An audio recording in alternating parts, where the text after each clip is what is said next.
මේ පොඩි ගොළු බෙල්ලා මෙච්චර උස ගහකට නගින එක ප්‍රශ්නයක්. මෙයා මේ ගොළු බෙල්ලත් එක්ක කතා කරලා තිනවා. දැන් මේ ගොළු බෙල්ලත් කියන කතාව තමයි මේ කවිපන්ති කියන්නේ. ළමයි අහනවා ගොළු බෙල්ලෝ ඔහොම ගියාට පුළුවනිද ගහ මුදුනට යන්න ඔයාට. දැන් ගොළු බෙල්ලගේ තියෙන පොඩි ශරීරෙත් එක්ක මෙයා අහනවා දැන් ඔහොම ගිහිල්ලා චුට්ට ඇදී ගිහිල්ලා ගහ මුදුනට යන්න පුළුවන්ද ඔයාට? එතකොට ගොළු බෙල්ලා කියනවා උසට උසේ ගහ හැදුනේ නෑ එක රැට. ඇයි ළමයෝ තේරෙන්නේ නැද්ද ඔයාට? ගොළු බෙල්ලා කියනවා මේ ගහ වුණත් මෙච්චර උසට හැදුනේ එක රැට නෙවෙයි. තේරුම් ගන්න කියනවා ඒක. ඒතකොට ළමයා අහනවා කොළ විතරයි ගහ පුරාම මල් නෑ පාට. වෙහෙස වෙලා මොකටද ලස්සන නැති දෙයට.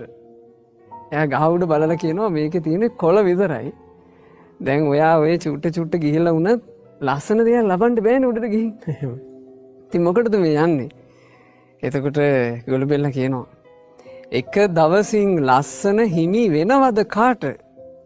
දලබු වෙසක් තිබුණා නේද සමනලයාට.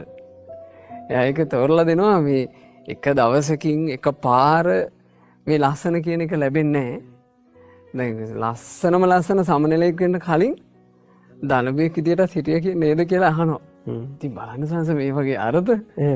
එතකොට ළමයට තව ප්‍රශ්නයක් තියෙනවා. එයා අහනවා හේන් සැරේ ගාට ඔහොම ගියාට හිස් අතින්ම එන්න වේවි බිමට ඔයාට.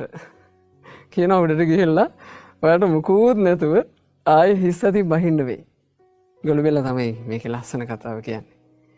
හෙමින් ගහ මුදුනට මා යන දාට මල් පිපේවි ගහ මුදුනේ ලස්සන පාට. එයා කියනවා මං හෙමීට මේක යනකොට මේ ගහ මුදුනේ චූටි මල් හැදිලා ඒ මල් පිපිලා ලස්සන මල් ගහක් වෙන දවසක් එයි. ඒ වෙනකම් මං හෙමිට යනවා. කාලයට ඉඩ දීලා ඉවසලා කටයුතු කරනවා නේද? එහෙමයි සස්. දැන් ඇත්තටම අනාගතේ ලබන්නා වූ යම් දියු